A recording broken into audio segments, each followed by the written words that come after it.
কাজটা কঠিন মনে হতে পারে বা অনেক সময়ের কথা মনে হতে পারে, বাট আমি যেটা বললাম, আমি ফুলি দুটো জিনিস মনে করি। একটা জিনিস হলো যে আল্লাহ এই কম, এই জমিন এবং এই জমিনের মুসলিম কমের জন্য উত্তম কিছু রাখছে, আমাদের সেই পরিণতির দিকে আগায় যেতে হবে এবং আল্লাহ আমাদেরকে বিজয়ের জন্য প্রস্তুত করতেছেন, যেটার প্রেক্ষাপট আমরা দেখতেছি।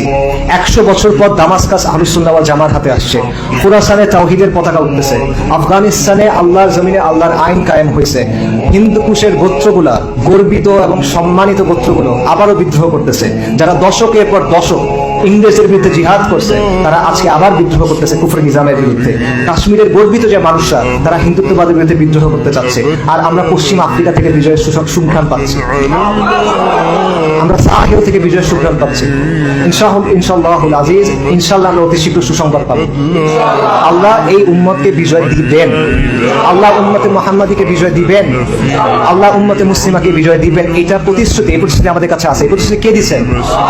আল্লাহ আল আজিজ, আল্লাহ আল কাহ্হার, আল্লাহ আল কাহির, আল্লাহ আল জব্বার, আল মুতাকাব্বির, আল মালিকুল মুলক। আল্লাহ সুবহানাহু ওয়া তাআলা বলছেন, কাতাবাল্লাহু আগলিবান্না আনা ওয়া রুসুলি ইন্নাল্লাহা কাওয়িয়্যুন আজিজ।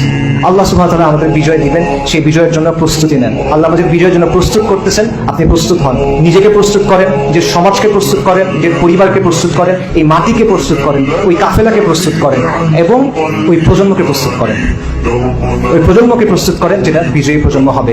এবং নিশ্চয়ই আল্লাহর প্রতিশ্রুতি সত্য এবং নিশ্চয়ই আমাদের হারানোর কোনো কিছু নাই। في طريق الحق يا جند الله، سائر في طريق الحق يا جند